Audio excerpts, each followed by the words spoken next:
give a brief introduction of Okay. yours, then we'll start. Good afternoon, all of you. Today we have with us our expert guest, Dr. Jairaj P. Sir, who is presently working as an associate professor in the Department of Mechanical Engineering, NIT Karnataka, Surathkal, India, since 2018. Sir has done his Bachelor of Engineering in Mechanical branch from Madurai Kamraj University, Tamil Nadu in 1999, Masters in Computer Aided Design from Government College of Engineering, Salem, and has got his doctorate in Machine Design section from the Department of Mechanical Engineering, IIT Madras in 2009. Sir has about 16 years of teaching experience and has supervised 6 PhD students, 2 MTech research students, and 17 MTech regular students, 10 BTech students, and is presently guiding 6 more PhD students and 1 MTech research student. Sir has innumerable publications of SCI Index journals of international repute and has carried out and successfully completed 3 sponsored projects under SERB DST and Aeronautical Research and Development Board, and 1 DST project is still ongoing. Besides that, Sir has also developed various research resources like experimental test rig to predict thermal buckling strength of non-uniformly heated beam or plate and cylindrical panels like structures, Rayleigh integral code to find acoustic response characteristics of plates, experimental methodology to predict buckling and free vibration characteristics of beam-like structures under axial compression using universal testing machine, experimental setup to perform free and forced vibration analysis of simple structures and develop RIS code to find buckling and free vibration of beam made up of different kinds of materials. Sir has been featured in the world's top 2% list of scientists of Stanford University due to his outstanding contribution to research, and also been honored with Young Scientist Award by SERB DST India in 2012. His research interests include dynamic behavior of structures under thermal load, vibroacoustic behavior of composite structures, and natural fiber polymer composites. In the previous sessions, we have discussed about different types of novel materials and their fabrication, design, characterization, and optimization. Now, Sir will throw some light on the numerical simulation and analysis and is going to discuss about analysis of composite structures using ANSYS. Welcome, Sir.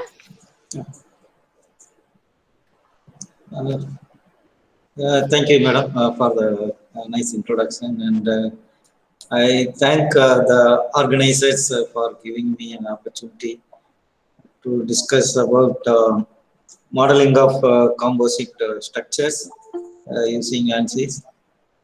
Maybe briefly, I will give some theoretical aspects associated with that. So I'm not going to give more detailed formulation kind of thing. At the same time, so I assume most of you are faculty members, PG students. Hope the slide is visible. Yes, sir. It is visible. Yeah. See, basically, when it comes to the analysis part, it is very important when you design any component. So we cannot do testing experimentally for all the cases. So if we are able to develop some numerical models or analytical models, and we are able to do variety of tests. So with a different kind of geometry, different kind of loading, and few cases to verify the process, if we are to experiment, that is convenient. So because of the experimental method needs the instruments and other things, and you need a person, skilled person to carry out the experiments. So, but that those results are needed to validate what we are doing through the numerical simulations. So, just I will explain briefly or recall, you can say, if you are already familiar with what is mean by a composite material and structures made of composite material, why it is preferred, what are all the different issues associated with that. Those things very briefly I will explain. Then, in general, how to model this composite material using ANSYS, and I can explain this analysis the static analysis, buckling and free vibration, and forced vibration kind of analysis. So whenever we design any machine component, we should ensure that the stress is less than strength of the material. That is a very basic idea behind the design of machine component or a structural member. In that process, we try to minimize the weight of the component as much possible. So in that aspect, when it compared with metallic structures like aluminum or mild steel kind of metallic structures, these polymer-based fiber reinforced composites are having very low weight, at the same time capable of withstand very high stiffness. So that very high strength to the weight ratio makes it as a very good material for these structural components used in various engineering applications, especially in the case of aircrafts. So where if you are able to reduce the weight of the flight by some means without compromising the stiffness and strength requirement, then we are able to accommodate more passenger, and the fuels saving will come. So in that process, people are developing a variety of materials. So these polymer composites are one such material developed in the early 90s. So now people are developing the polymer composites with the help of CNT, like a carbon nanotube or graphene platelets, kind of nano reinforcement they are using and they are preparing. And they shown that compared to these conventional fiber reinforced composites like glass fiber reinforced epoxy or carbon fiber reinforced epoxy, those kind of nano composites are having better properties. So the preparation and processing, it is somewhat difficult compared to these conventional fiber reinforced composites. But the advantages are more. So the strength wise, they are better. So always people are involved in developing new material. When it comes to the analysis, we will see how they are modeling these composites, and when it comes to different number of layers, how they are doing that. Those things we can discuss today. So these are all different types of fiber reinforced composites. So sort and random, they are not aligned. So they are randomly kept it in the matrix and they prepare the composite. Then when it comes to this particulate composite with some particles like wood powder kind of particles, they are preparing the composites. So the famous are mostly used composites are the one, the kind of laminates. So we have a unidirectional lamina, we have a matrix, and the fibers are like only one layer of fiber. So that is known as unidirectional lamina. Then you have the textile composites. So these woven fabric composites are basically called as textile composites. So there they weave the mat, you can say fabric, in different pattern, and accordingly the property varies. So these are all some conventional type of composite materials. So when it comes to the thing, laminated composite material, that's what we are going to discuss today. So the mechanics behind the analysis of particulate composite or that certain random oriented composite. And when it comes to these typical laminate composites, it is somewhat different. So, what we are going to discuss today is laminated composite material. It consists of n number of lamina. It can have different kind of lamination schemes according to the need. So, for example, when you keep like 090 kind of laminate, we get something known as a cross play laminate. When you keep some layer wise 30, 45, 60 likewise, they are called as angle play laminate. Accordingly, the behavior also will vary. So all those things you may have to refer micro mechanics of composite materials. So similarly, we have something known as a quasi-isotropic material. When it comes to the replacement of metals used in aircraft structures, where the risk involved is more, we cannot have properties only along a particular direction higher than the other direction. So there they use quasi-isotropic laminate. It consists of some four number of layers. So one is oriented along 0 degree means, another one will be 45.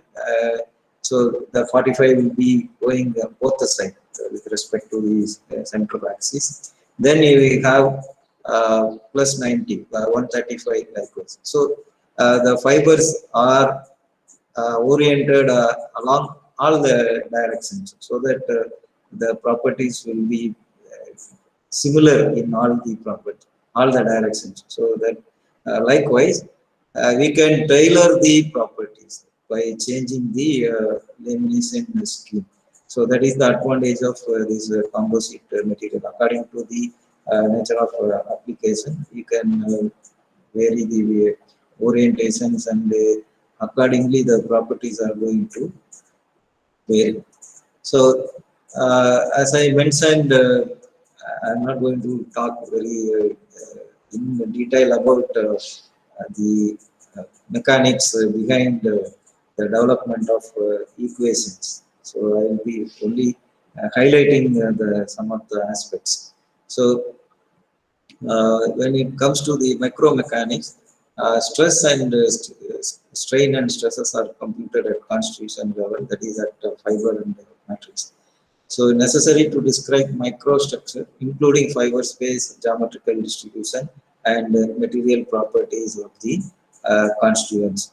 So we assume the most of the you can say the typical fibers available in market are circular in cross section. So we assume all the fibers are having circular cross section. Then individually we need a property of the fiber and the property of the matrix. So then you have that is like micromechanics.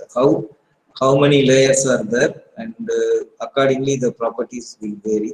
So finally, what we use is we will analyze like orthotropic plate. So like what we already analyze metal plates. So here we vary only the property. So we will see later what are all the things you have to change.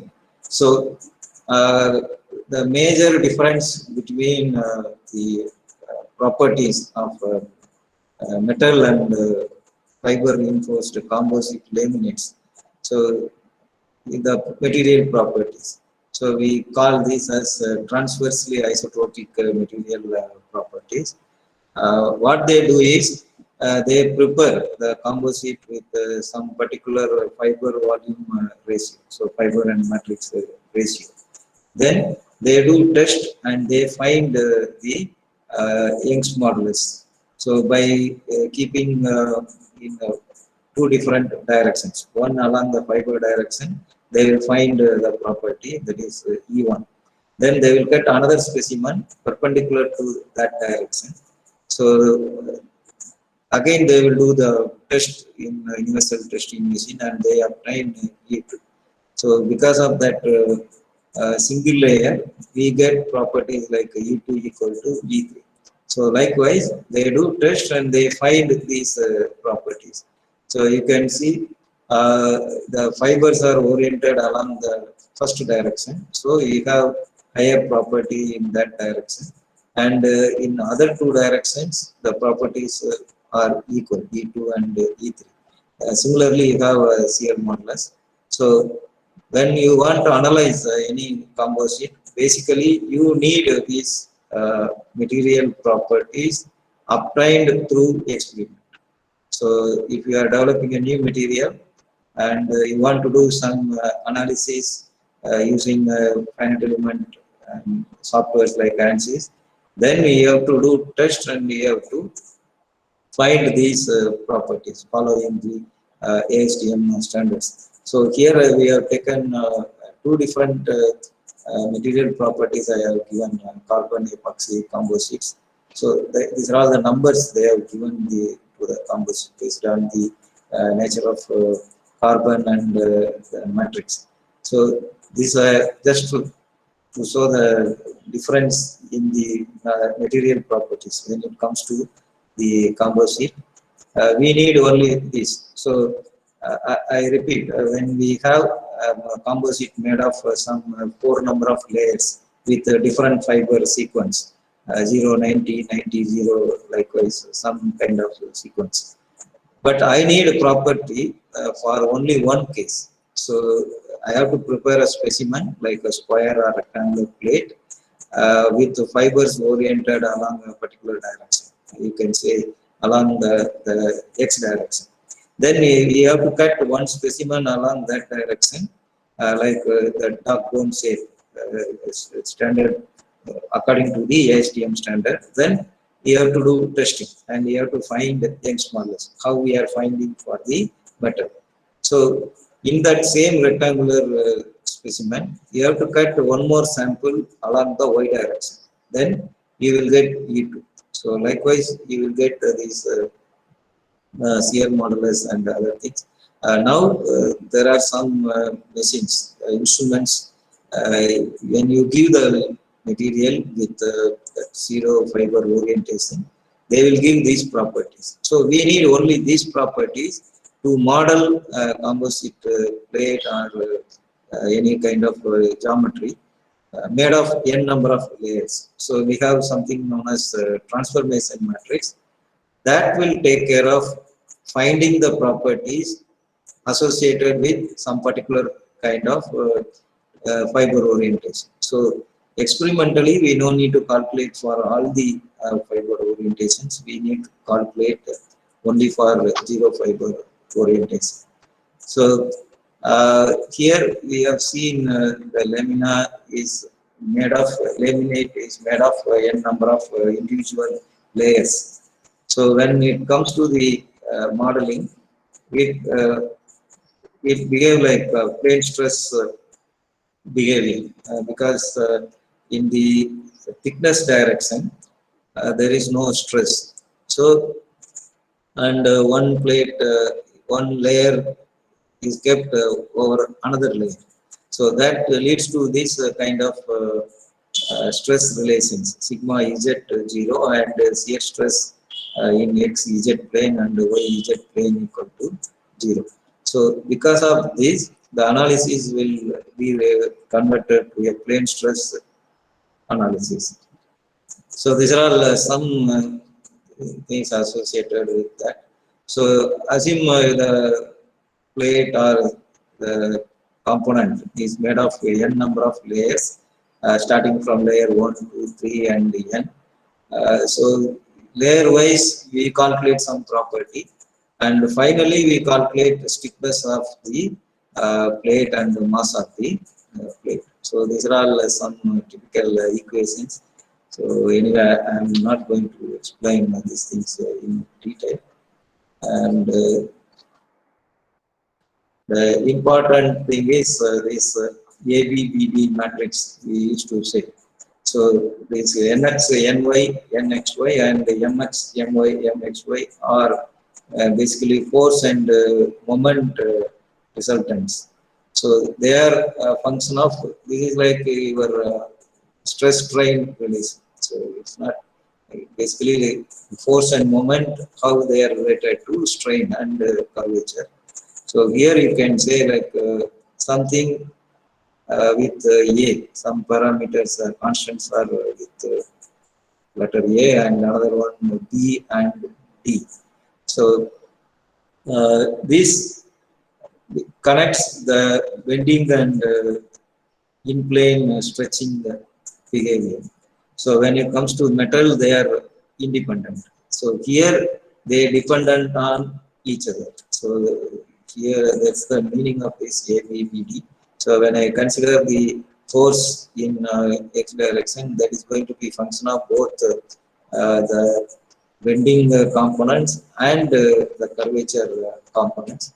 So now, when it comes to the modeling of these kind of laminates in ANSYS or in finite element in general. So these are all the frequently asked questions. So if some of you have any doubt, you can ask now. When I want to analyze the composite material using finite element or ANSYS. So what are all the basic doubts you have? So if you have, you can ask.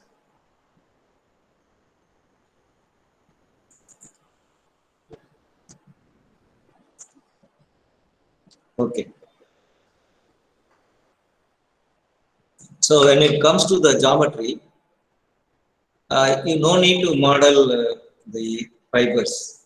So we no need to assume like the plate made of fiber reinforced composite. It consists of so many yarns. So you can say thousands of yarns. So whether I have to model all the yarns, no need. So and how they are interacting. So all those things are not needed. All those things are taken care by these equations.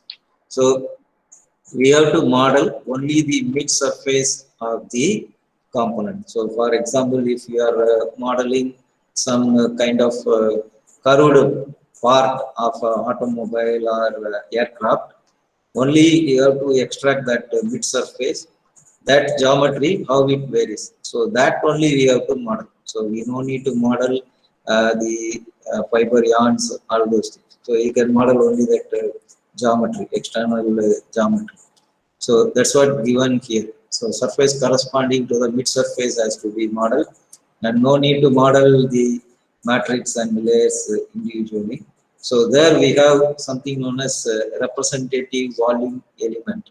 So when you want to do something in micro mechanical level, micro level, so they assume one volume.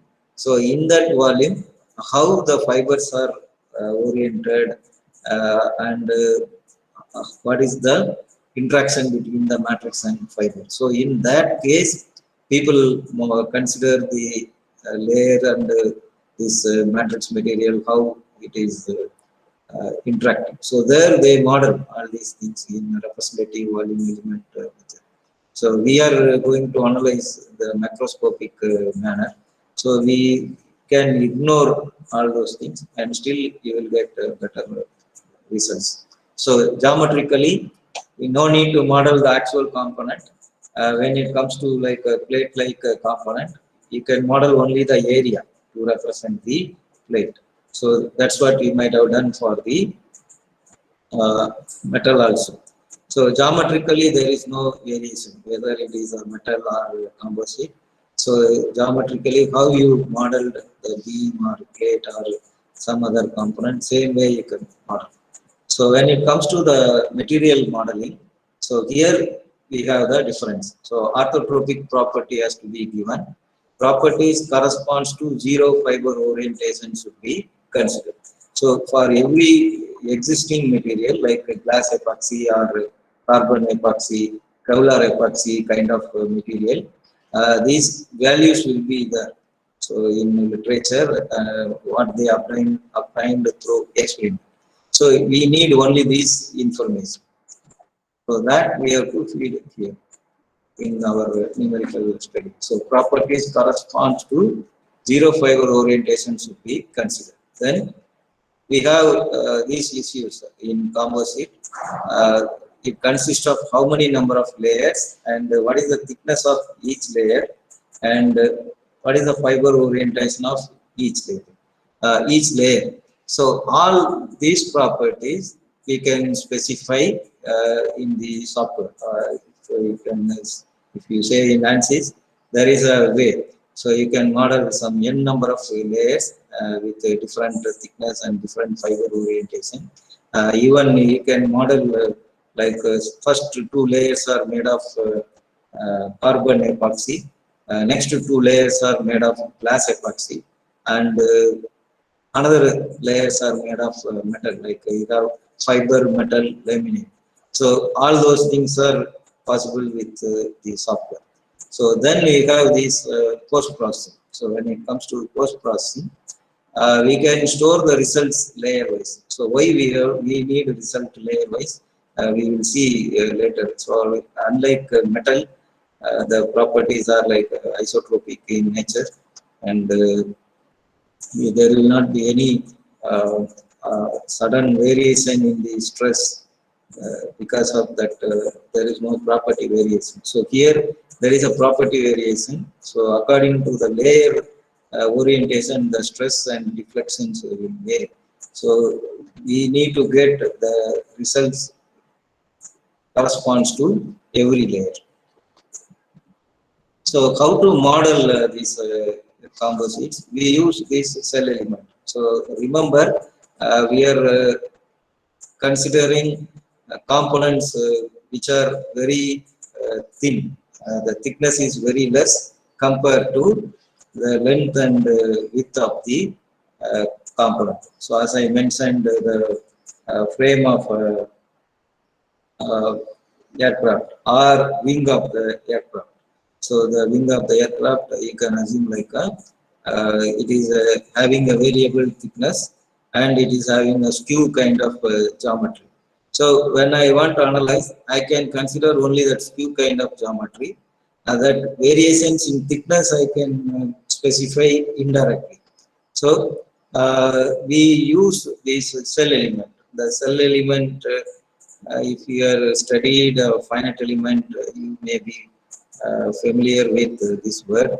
Otherwise, we have different kind of elements like a beam element and a plate element, cell element. So ANSYS have these cell elements. Using that, you can study. So there are variety of theorems. Some of you may be aware, like classical plate theory. Then you have higher order theorems, like third order shear deformation theory by Professor Reddy. And you have so many other theories recently people are developing. So according to that theorem, the accuracy of the results will vary. So what we will be doing is laminate properties can be specified in two ways: defining the constitutive matrices or specifying individual layer properties. So defining constitutive matrices, it is somewhat difficult. You should be very much familiar with this micromechanics. What I specified that ABBD matrix, then you have stiffness coefficients kind of parameters. So if you are familiar with that, then you can directly specify. Otherwise, the ANSYS allows you to specify only the individual layers, what is the layer thickness and what is the layer orientation, the layer made of what kind of material. So when you specify that, it will calculate those constitutive matrices. So, but mostly people uses this specifying individual layer property. So that is the somewhat simple and straightforward way. So you can find through these layered cell elements. Layered cell element means geometrically it is only a surface area. But when it comes to the way in which the element is developed, it will have different behavior through the thickness. So that is the meaning of that layered cell element. So we will able to capture through the thickness how the stress is varying according to the lamination scheme. So we can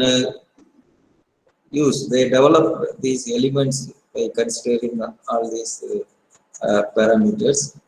So this is one kind of element used in ANSYS. Cell 181, it is a four-noded element. So it is used to model thin to moderately thick cell structures. So again, when it comes to the analysis, we have something like thin-walled structural members and thick-walled structural members. So, according to the theorem, when it comes to thick plates or thick cells, so we need to consider some higher order terms. So, this first order shear deformation theory, you may not get proper results. So, ANSYS, you will not get more accurate results if you analyze thick plates. So if it is very thin, there is no issue. But when it comes to the thick plates or thick cylindrical cell kind of thing, you may not get the proper results. So the condition there is the thickness should be 20 times less than the length or the side width of the uh, plate. So that is the condition to understand whether it behaves thin or thick. So we say L by H ratio. So it should be less than 20. Then it is treated as thick. So when it is higher than 20, it can be considered as thin. So in ANSYS, you can do analysis up to 250 layers. So you can assume the laminate made of 250 layers and you can analyze. So this using this element, you can do the linear and non-linear analysis. So maybe I will stop here and I will explain how to find this. We take a plate subjected to some kind of boundary condition, then some kind of loading, uh, how how to find the deflection, then how to find the stress. So actually, all these things I made with some published results. So anyway, I will be explaining how to do. Maybe this the way in which they are given, they used to give in non-dimensional form. So the meaning, we can analyze the plate with some particular length and width and made of some kind of composite material. We will get the result. Then if you change the result by using this kind of expressions, you will get the results whatever they have given in the paper. So I am having the code for all these things. Anyway, I will be explaining how to do this kind of study. So this is what I told. When it comes to the conventional metal, the stress variation will be smooth.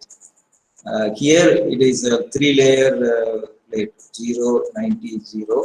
So you can see this sharp variation in the stress. So 0, 90. So here there is a variation and here also there is a variation in the normal stress. So similarly, sigma y, there is a variation like this. So this is not desirable. So the stress variation should be smooth. So and when it comes to the shear stress, you get the variation like this. So then maybe we can discuss buckling and composites vibration. So the mechanical buckling I have given. So maybe first I will explain what is meant by vibration and all these things are as most of you are postdoctoral faculty, so you will be familiar with what is meant by vibration. So whenever you design a component, it is going to use in industry or somewhere, it is subjected to some kind of motion. So the frequency of that should not match with any excitation frequency, then resonance will come. So in order to understand the resonance will occur or not, we should know the natural frequencies associated with the designed component. So there we do this analysis, basically it is called model analysis. So when you do experiment, you get to these three parameters like natural frequency, then mode shape and damping. So natural frequency, every component will have its own natural frequency. So basically you have two different components. So you can say like you have a square rod with 1 meter length made of some aluminium, and cross section is 10 mm and cross 10 mm. So everything remains same. You consider one more beam instead of the length. So one is L, another beam length is L by 2. So you give a disturbance. When you give the disturbance, both are not going to vibrate with same frequency. So according to the nature of the length and other material cross section and material property, they are going to have different uh, vibrating behavior. So with which frequency they are oscillating. So you give some disturbance and remove the disturbance. After that, it will undergo oscillation with some frequency. So that is basically called natural frequency.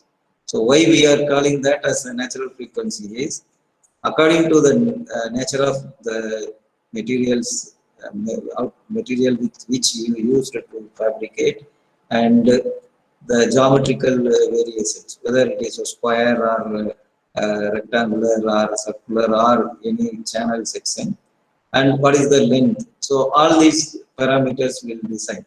So it is inherent property of the system. So that's the reason they call it as natural frequency. So another one is mode shift. So when component vibrates, it vibrates with a particular pattern.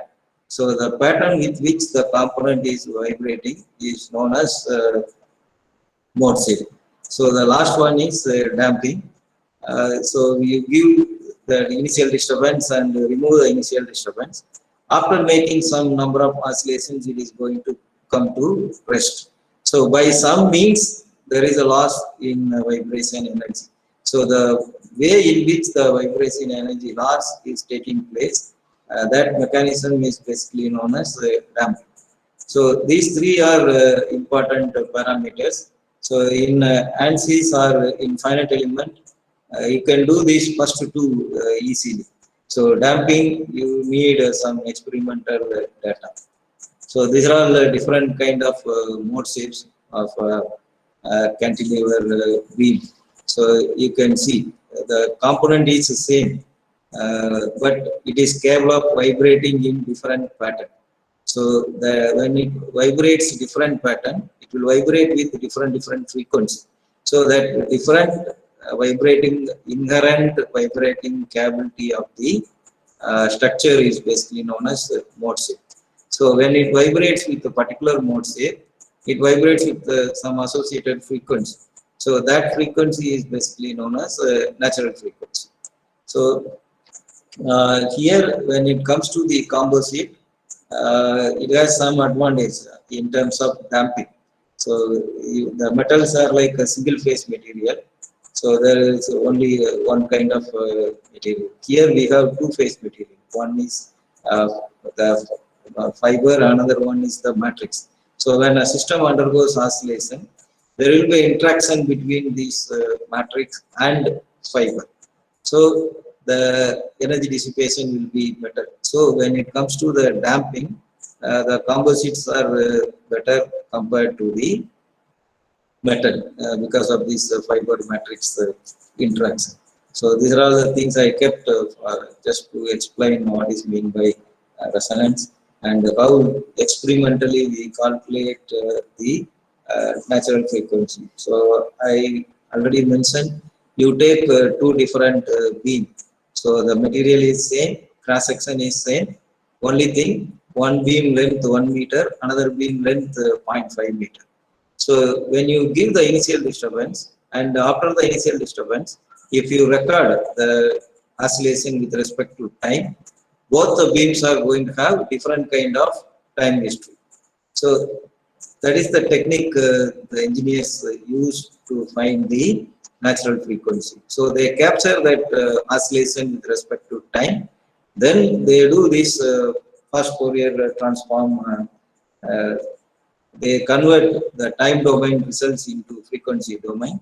So wherever the peaks are coming, those values corresponding to those peaks are called as natural frequency. So this is a very basic idea behind that. You consider two different person, one thin person and another one somewhat stout person. So you give same kind of disturbance, the oscillation of them will be different.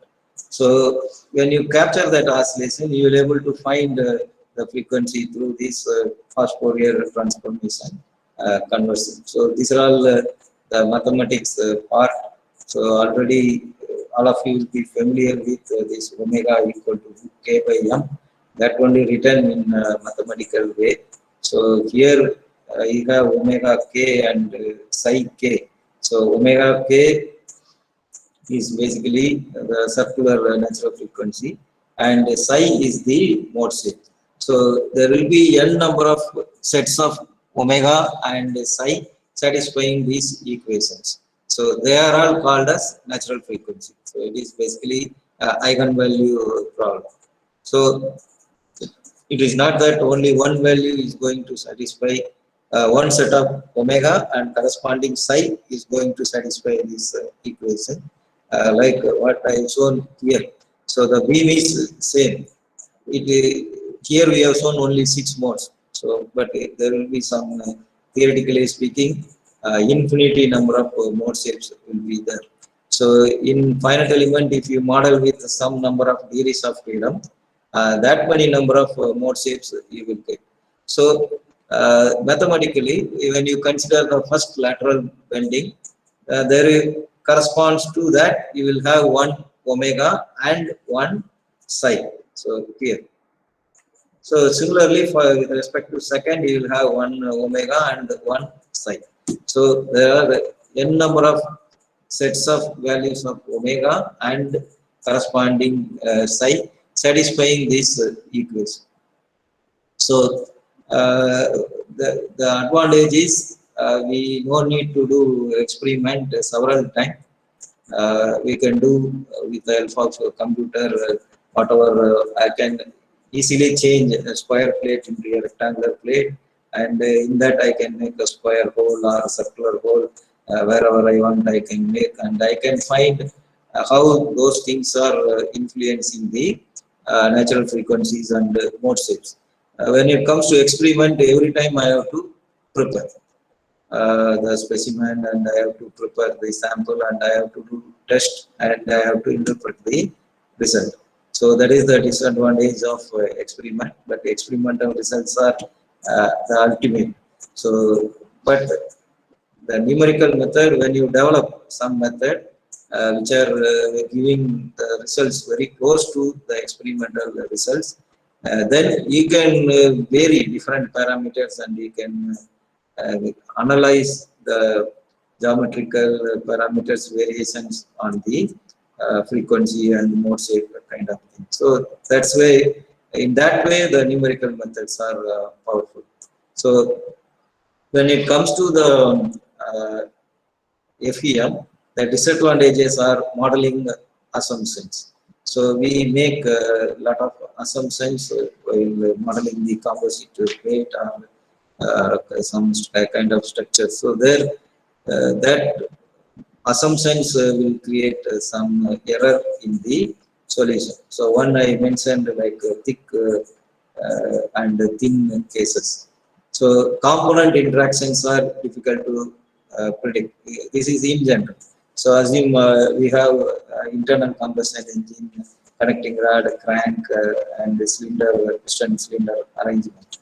So when we want to find the natural frequency in using ANSYS, we model them individually and we analyze. So we never consider the interaction between the other members connected to the member. So that is one disadvantage. So and in FEM we always ignore damping because to find this damping behavior, we need some experimental data. So then we can model the composites with damping. So now I will quickly explain these things. Maybe again you can see. Yeah. So these are the two books. If someone want to do research or any clarifications, I strongly recommend these two books, Mechanics for Composite Laminates by Professor J.N. Reddy and the Finite Element Analysis of Composite Material by Professor L.J. Barber. So with this, I will open ANSYS and I can explain how to model. So I'll take a simple plate and do these properties. Yeah. So how to give these properties and how to find the deflection and stress variations through the thickness. So that I will explain.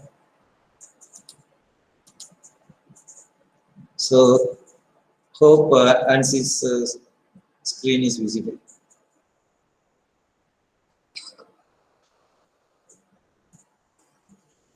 Yes, sir. So yeah. Okay.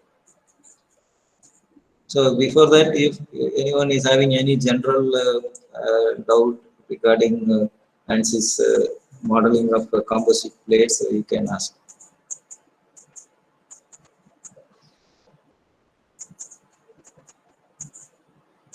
Okay.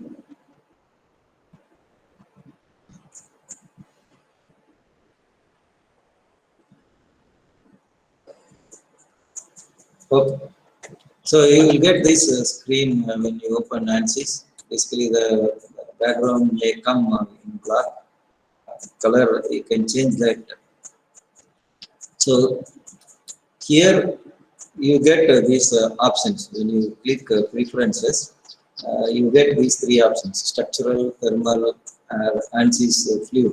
So when I click structural, the advantage is ANSYS will display the elements and the different analysis types associated with only structural analysis. So when you have this different analysis, for example, I have a plate and it is heated at two different edges, and I want to find the temperature distribution. So if my interest is to find only temperature distribution, and I can do only the thermal analysis. The other way, the same plate clamped or with some boundary condition and subjected to some pressure load. So I want to find how much it is reflecting and what are all the stresses developed. Then I can do only structural analysis.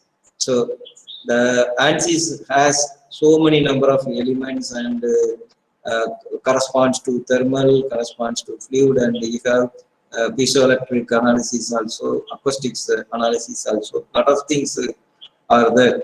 So here, if I click structural, ANSYS will display the elements and other analysis only corresponds to the structural behavior. So then preprocessor, element type, odd. So here you have these elements like a link element, beam element. So I assume that you know the difference between bar element and beam element and plane stress element and plate element and cell element. So for example, I am having a very lengthy structural member. It is subjected to a load uh, perpendicular to its cross section. So then we call that as a beam. So I can model that as a beam and I can get the results. So similarly, you have a plate with some circular or square hole subjected to some in-plane loading. So I can analyze that with a help of plane stress assumption. So then similarly, you have axisymmetric variety of things. So here we use this cell element. We can use this cell 4 node 181 and 8 node 281. So I am taking the first one. The second one is preferred when you have curved part, curved portions in your geometry. Then here you have options.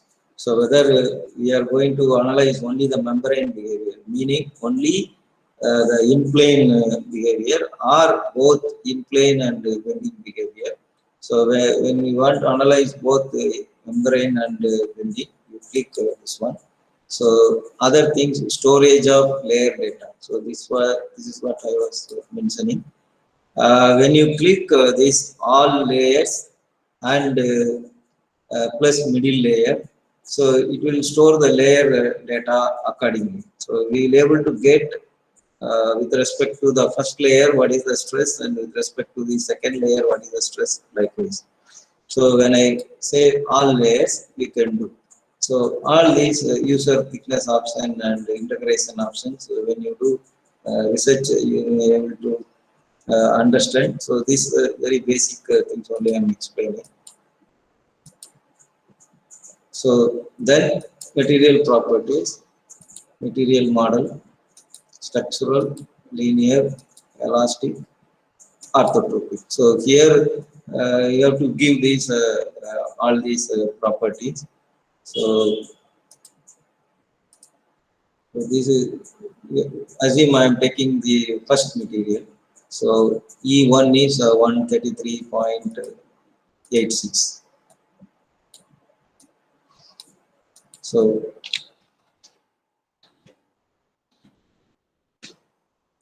that gigapascal e power 9, and then 7.706 e power 9, 4.306 e power 9. Then yeah, this is also basically same. So Poisson's ratio, you assume instead of x, y, z 1, 2, 3.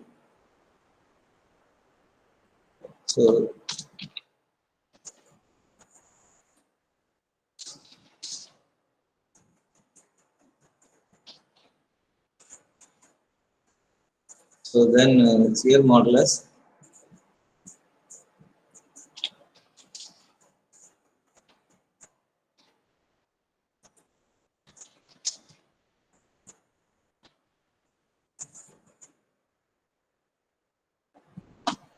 2.76 e power 9. So if you want to do vibration analysis or any kind of dynamic analysis, then you have to give this density. So if I want to do only the static analysis or stress analysis, then I no need to give this density. So you have two things, mass matrix and stiffness matrix when it comes to dynamic analysis or vibration analysis. There, if I want to do those kind of dynamic analysis, I have to specify the mass by some means. So we have to give density also as in the property. So that we can give in this property density. So they are given in gram per centimeter cube. So we have to give in kilogram per meter cube. So it will come like 1520 kilogram per meter cube. So this is the advantage of composite when it comes to metal. Aluminium itself is 2700, and mild steel it's around 7000. 800. So that is much higher. But densities of composite will come around this 1500 kilogram per meter cube. So I specified the properties. Then how to specify this number of layers and the layer thickness and the its orientation. So I am taking a plate with 1 meter length and 1 meter width, and thickness is say 10 mm. So you have to give that here. So in section you have beam cell. So as we are modeling it as a cell, so layer. So here, if I am having 4 layers, so I am modeling like this. So the first layer is 0, second layer 90, and third layer also 90. So fourth layer again 0. So then you have the material ID. So we have given the first material. So this is what I mentioned. You can have n number of layer. Some layers with glass epoxy, some layers with carbon epoxy kind of thing. So accordingly, you can change the property here. Okay, I think I made it wrong. So here thickness, here only comes the orientation. So 90, 90, 0. So here schematically it will show how the fibers are oriented. So when it comes to thickness, so I have taken a plate 1 meter length and 1 meter width, and thickness 10 mm. So I assume all layers are of equal thickness. So then 2.5 millimeter. So 2.5 e power minus 3. So everywhere I have to give that 2.5 e power minus 3.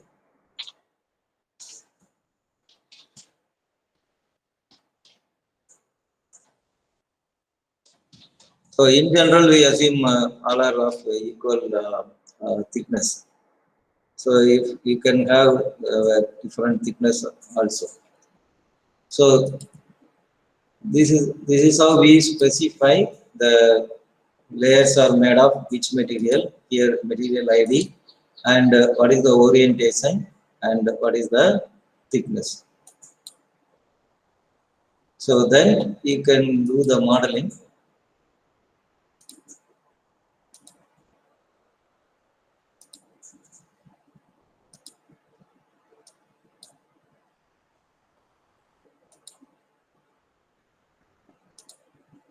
Sorry, actually yeah.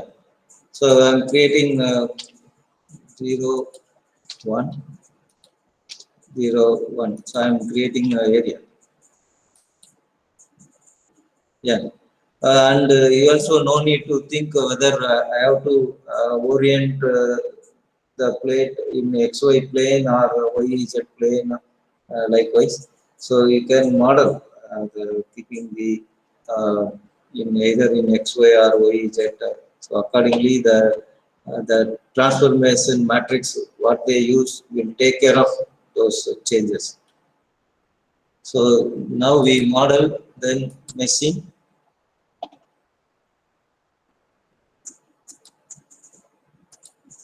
So there are different way to do the meshing. So I use this one.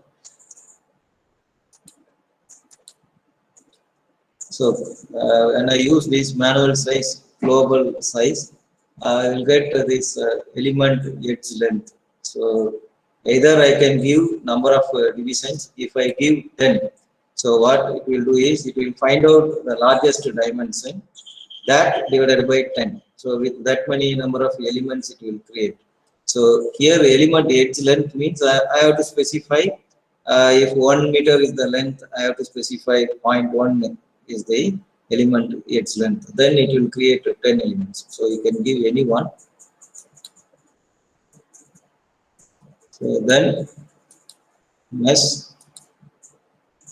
So map to mesh 3 or 4 sided. So now meshing has been done. Then you apply the boundary conditions.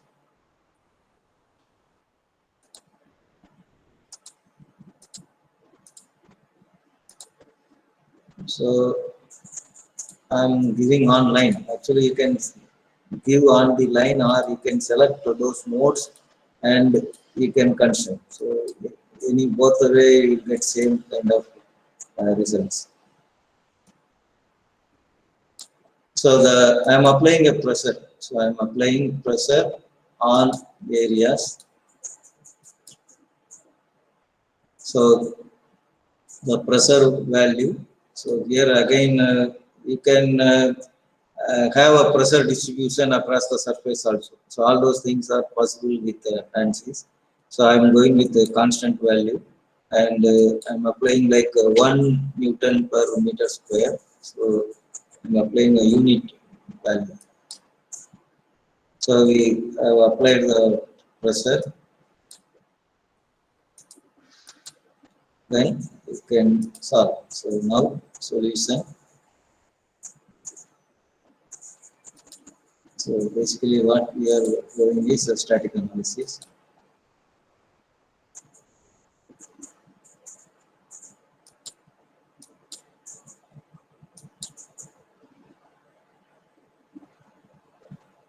Yeah. So now the analysis is done. So then when it comes to general post processing, so plot results. So I want to find the displacement. So this is the expected one because we clamped all the edges and we are applying the pressure. So obviously you will get the more deflection at the center. So now the thing is how to find these layer-wise properties. So we need stress. So I type here LAOER 1. So it will read the first layer. Then go to list result. I want to find stress at some particular point. So you can say at this point. So you can have the node also.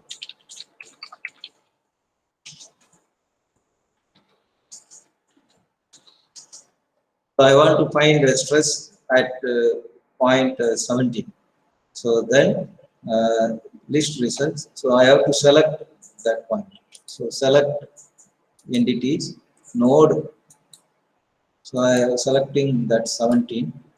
And in list results, if I go nodal solution, stress, if I click X, the X component of stress, I will get all the stresses. So if I am not selecting that particular node, ANSYS will display all the nodes. So I will get a very big table. So now I am doing that for a second layer. So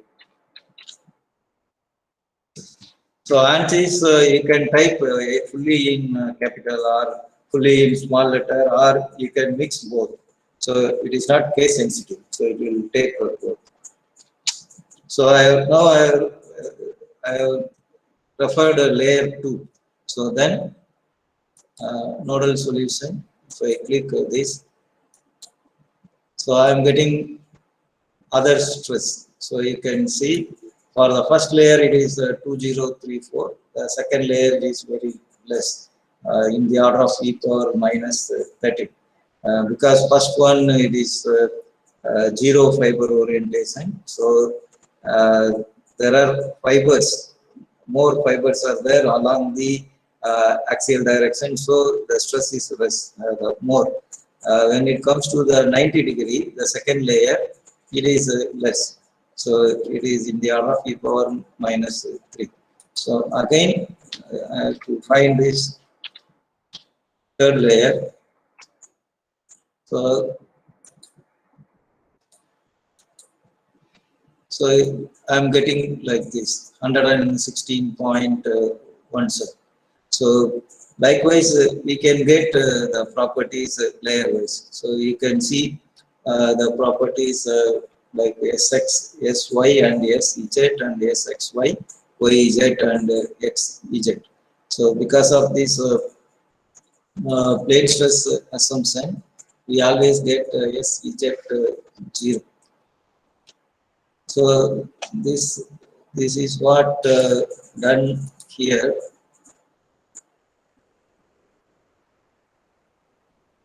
Yeah. So we actually it is like a 3-layered plate, but I modeled that with so many layers, like the 0 layer itself, some 5 layers, and 90-degree layers again, some 5 layers, and another 0 degree with 5 more layers, like 15 number of layers, so that I will come to know the variations in a better way. So in that way, we ANSYS, the advantage is you can use this programming language. So ANSYS parametric design language. There it's like some kind of script. So you can write some program and you can get all these results. So when you run the code, you will directly get these results. So all those things are possible. So next, maybe I'll quickly explain how to do this vibration analysis. Then, if you have doubt, you can ask. So I will finish. So if you click this session editor, whatever we analyze, those things will be recorded here. So here also, instead of this 0, 90, 90, 0, if I want to analyze some other orientation, I can do. So that those things are possible with this.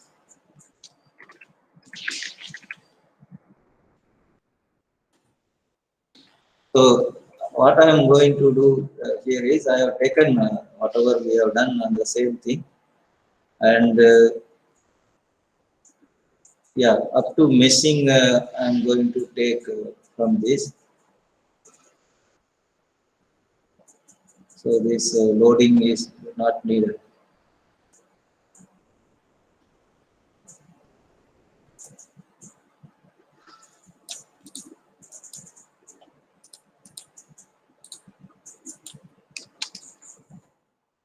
Yeah. So now, when it comes to the vibration analysis, you have to give density along with the elastic properties. That is one major difference you have to keep in mind. Then this number of elements. So when you want to do this find higher modes, then your mesh size also should vary. So we have something known as mesh convergence study. Some of you may be familiar. For example, I am meshing this with some 100 element. I will get one values like frequency, first frequency, second frequency, likewise. So when I increase the number of elements, the results will vary. So beyond some number of value, the results will not vary. So here we have taken some 10 cross 10. So if you change that to 20 cross 20, the results will vary. So assume we created the geometry and we meshed and we have given the material property, layup, scheme, everything. So then out through this vibration analysis, you can take like analysis type, new analysis, model analysis. So we can do these kind of analysis like model analysis, harmonic and transient. These three analyses you can do in ANSYS comfortably. So model analysis, we find the natural frequencies and mode shapes. In the harmonic analysis, for example, this plate, we are exciting with the harmonic force. So the like something like F naught sine omega t or F naught cos omega t kind of force. So the F naught we keep constant. The excitation force we vary from some hertz to some hertz. So then we will find response at different locations. and how the plate vibration is varying with respect to frequency and with respect to location. So those things you can study in the harmonic response. So when it comes to transient response, it is like impulse. So you give some excitation at some chosen location, then with respect to time, how the displacement is varying. So how the point, particular node is oscillating with respect to time. So that is the uh, that comes in the transient analysis. So you can do these three analyses comfortably. For the structural analysis, ANSYS is actually very good. So you can go these analysis options. So these are all different kind of eigenvalue solvers. So if you don't have any kind of this fluid structure interaction or piezoelectric kind of problems, so you can go with the default one. So if you have something known as this rotordynamics kind of problem, then you may have to select damped, pure damped kind of cases. Then when it comes to this fluid structure interaction or piezoelectric kind of problems, you have to select this unsymmetry. So whenever you want to do, first you have to uh, read the ANSYS manual. So whether the whatever the analysis I am doing, the that particular element for that particular element it will work or not. So for a simple structural things, you can go with default studies. So here number of modes to extract, it is up to the individual. Normally, when you have a complicated structure, so they analyze first 20, 30 modes. So I am giving like 10, and these are all like expand mode shapes and number of modes to expand. All these things have some meaning, and the pre-stress effect. So when it comes to these expand mode shapes, for example, we do the forced vibration analysis using two different methods. One is full method and another one is model superposition method. So in model superposition method, we use these eigenvalues and eigenvectors. So if we extract 10 modes and expand that much modes, number of modes to expand, so the response will be calculated based on only those 10 modes. So and the time will be very less in model superposition. When it comes to the full method, it ignores. So you no need to do this model analysis. Directly you can do the force vibration analysis, but it will take a lot of time. So likewise here everything is having some meaning, and include pre-stress effect.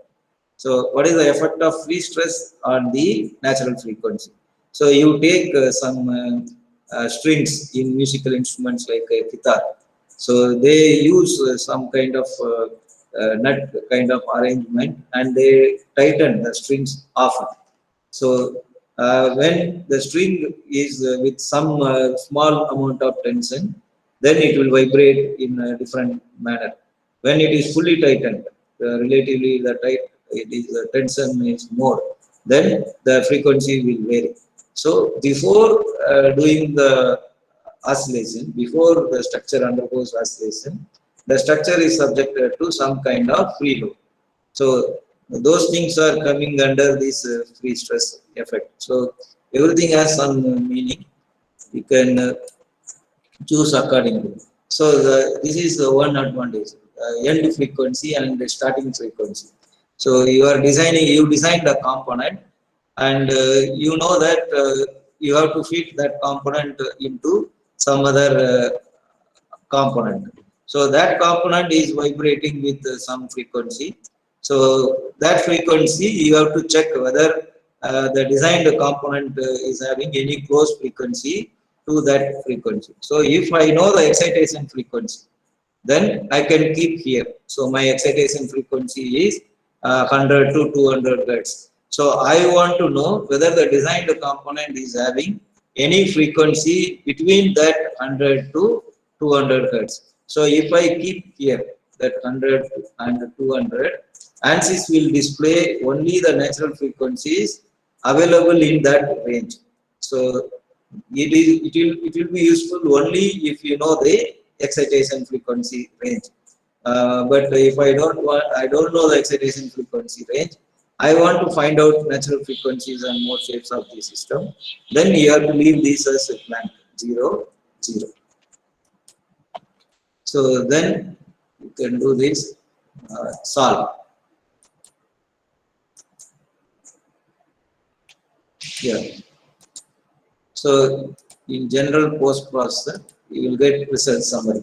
So when it comes to result summary, it will give the ANSYS give the natural frequency in hertz. So you have two units for frequency. One is radians per second. Another one is cycles per second. So ANSYS give the frequencies in hertz, cycles per second. So these are all the frequencies. So then you can do this animation. So you can read the result, first set, and plot control, animate, mode shape. So again here you have some, use some.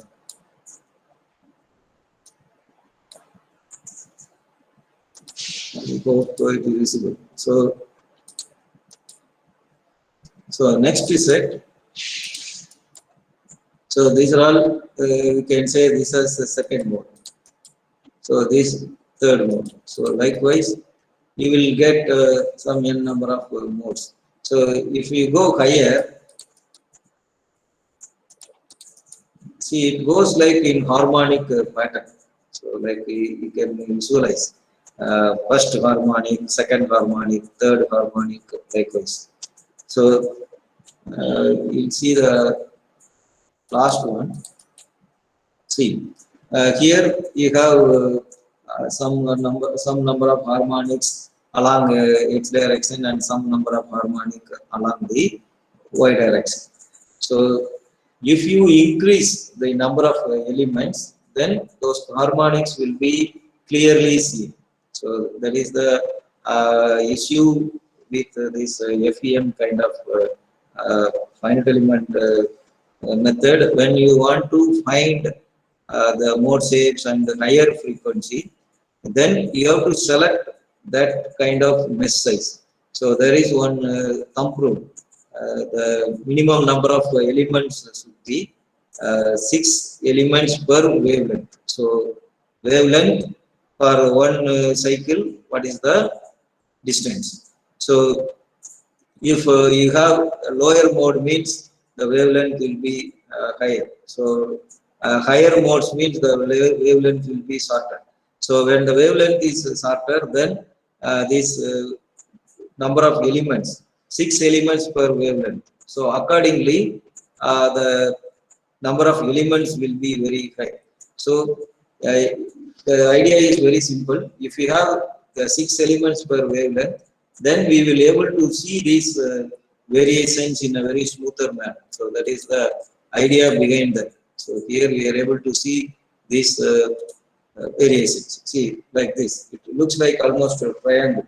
So if you mesh the plate with more number of elements, then you will get this in a very smooth manner. So maybe I will share these things. So I have one more presentation. Here the things have been given step by step, how to when to use to this, when to use beam element and plane stress, plane strain kind of thing, and plate element versus cell element. Then when to use a solid element, and this all these things, maybe this also I will share with the coordinators. They can share with the participants. So here somewhere I have given step by step. Like first you click main menu, then solution analysis type, new analysis mode, whatever I have done. So here I specified 100 to 100. So if I know the excitation frequency, then I can specify that here. So this is for free vibration. I have given for harmonic response also. There are two methods I told. One is the full method, another one is modal superposition. So in both the methods, I have given the steps how to do. See, this is a full method. So in modal superposition, how to do. So the all these things have been given, and with respect to this excitation location, all the results are varying. The midpoint and the offset point. And when you consider two modes, how the response curve will look like when you extract 5, 10, 15 modes, how the response curve will come. So accordingly, the time taken for the solution also will vary. So another one is here 0 to 300 hertz when I solve that with 50 substeps. So substeps in the sense 300 divided by 50, you get 6. So for every 6 hertz, it calculate the response answers. So when it comes 100 substeps means 300 by 100, 3 hertz. So for every 3 hertz, it calculate the response. So you can see the things it is varying. So when you have frequency varying like 212, so you should excite at 212 to get the actual peak at the resonance. So if we are exciting with 10 hertz resolution, what will happen? 210, then 220, 230 like that. So it may not exactly excite at that frequency. So these are all the things you have to take care while doing this ANSYS analysis. So maybe I'll stop here. If you have any doubt, you can ask.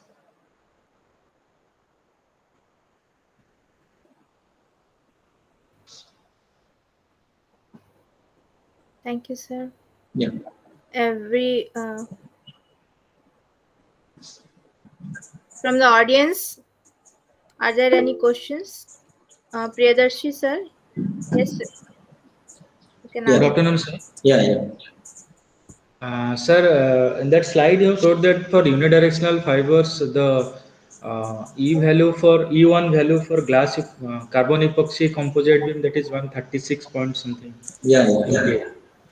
MPa. Sir, if you are doing for bidirectional or multidirectional fiber, Yeah. so how does that value changes or it will same for? Uh, yeah, actually in ANSYS demonstration I explained. There is a way. Actually, you can give here. I will show it again. So here, sections.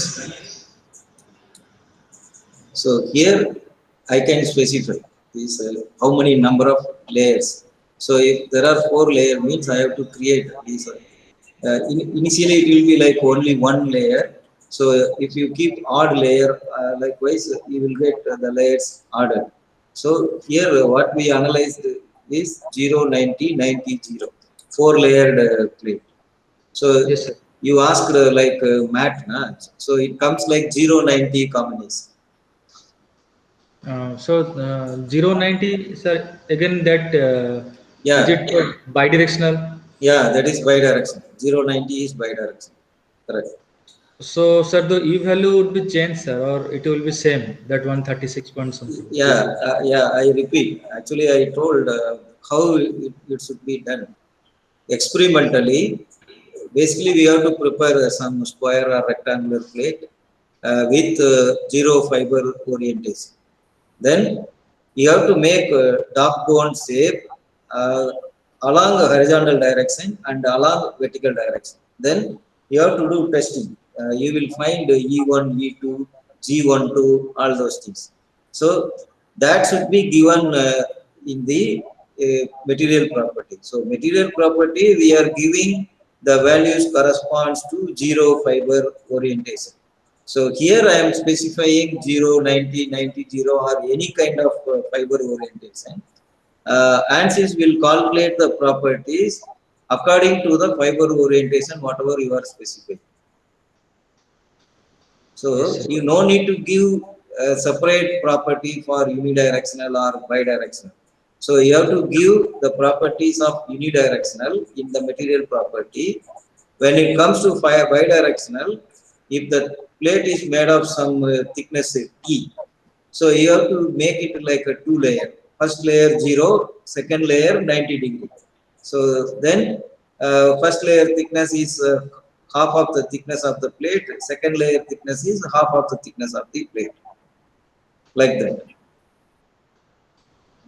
Okay, sir. Yeah. Thank you, sir.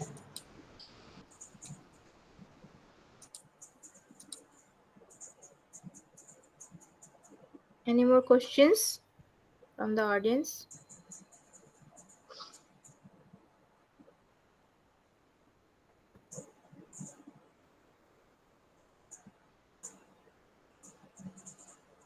You can raise your hand, or you can ask by unmuting yourself, or you can write in the chat box also.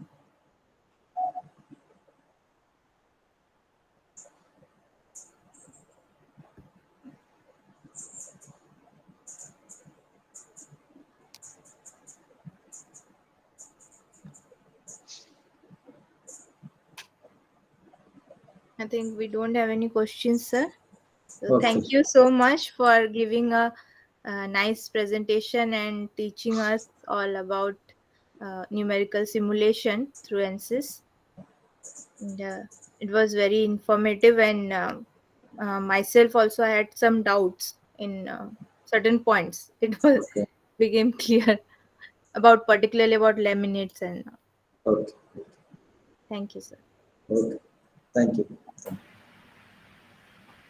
Okay, thank you, sir. Okay. Thank you.